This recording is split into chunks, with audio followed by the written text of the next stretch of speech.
Hello and welcome! I recently stumbled over an interesting Kickstarter project called Police Stories, and after testing the small demo for a while I found the game worth sharing, so here we go.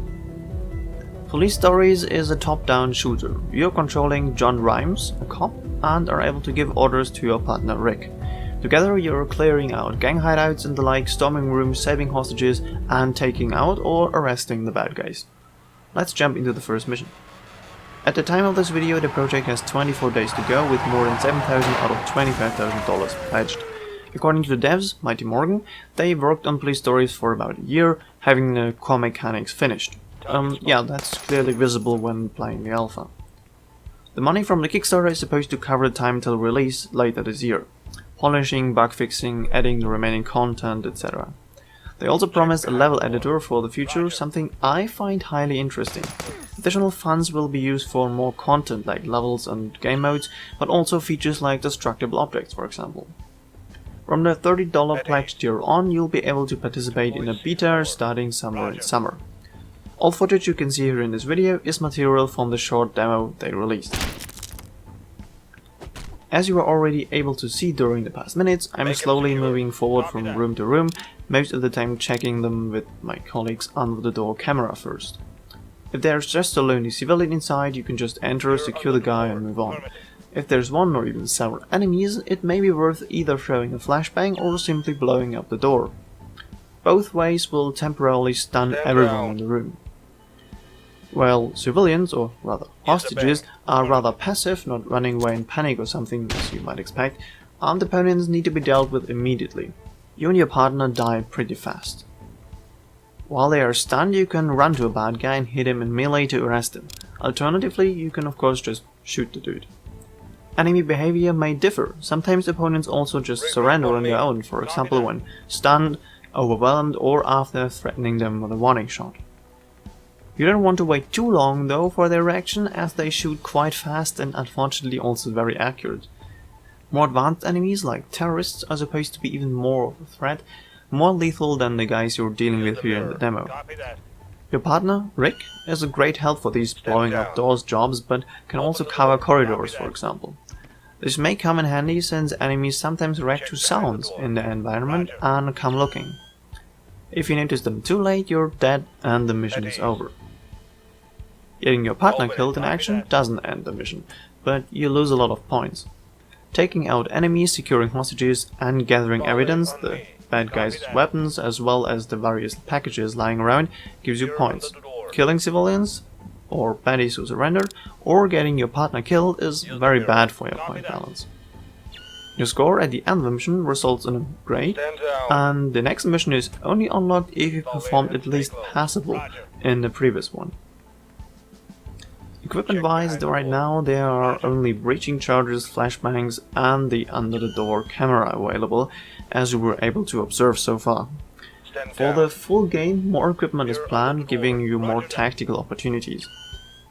As mentioned before, the devs also promised different kinds of threats, from lowly thugs to highly organized gangster groups. We'll see how that turns out. Also worth noting is the randomness factor. While the levels themselves stay the same, the position and the behavior of enemies and hostages is randomized each time we restart a mission. That makes each playthrough different. In this mission here, in addition to tons of bad guys, there's also a bomb that wants to be defused. The best way to do that is arresting a gangster and interrogating him. Usually he tells you the code pretty fast. Maybe a little bit too fast. Alternatively, you can cut the wires on the bomb, but you have no idea in which order. That's really just purely based on luck. It's therefore a good idea to stick to the motto of the game: shooting first is not an option. After all, you're both cops. What's playable of the game so far looks promising, the Kickstarter project itself realistic, a very solid base for this kind of game, I'd say. The mechanics work, the missions are tense, and this plus the controls make you really be on your toes while moving through the levels. It's just a question of if they can keep this up for the full game. Interesting levels, useful equipment, and new challenges in addition to the bomb, for example. Also, right now your partner doesn't do very much on his own, you have to direct him quite a bit. He's often being gunned down without any reaction, and the AI must definitely be improved. And I'd love to have a storm room option for situations when a room has more than one door. This way you could give a go signal and rush forward simultaneously. In short, give me more options to make my partner really useful, someone I can coordinate actions with instead of using him only for throwing grenades and scanning rooms. Sprinting currently doesn't really make a difference, only slightly increasing your walking speed. For storming into an area, this ability could be quite useful should it get just tweaked a bit. Changing the faster walking into a temporary speed boost, a short rush, would be far more useful in my opinion. One thing I'm kind of worried about still is the length of the game, the amount of content of the game. The devs confirmed 50 missions at launch, and right now both missions of the alpha demo each just took a little bit over 4 minutes for me to beat. That wouldn't exactly mean a lot of content for the final game. Yeah, sure, you won't beat each mission at first try, and you probably want to have a good score too, so sure, you'll go and restart some missions a few times. But that still won't amount to a lot, and if you beat each level once, well, what then? I'm hoping for new content via updates, and of course the promised level editor to give the game longevity. The co-op mode apparently is in consideration, but will most likely not be in the launch version of the game. This could be really interesting though, considering your AI colleague is not that useful at the moment. Imagine this and a map editor. Sounds like a really great combination if you ask me.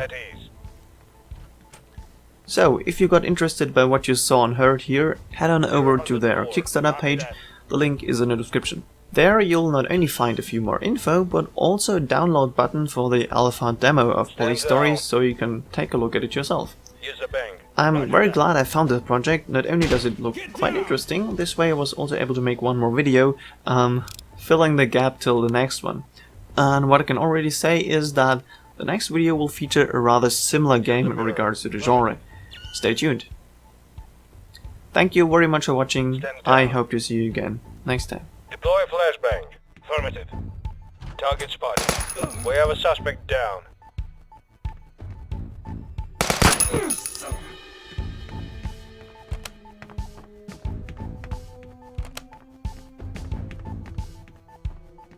Fall in on me. Copy that.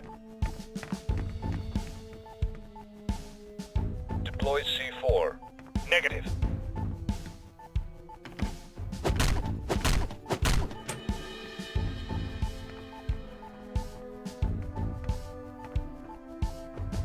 Get down! Hands in the air!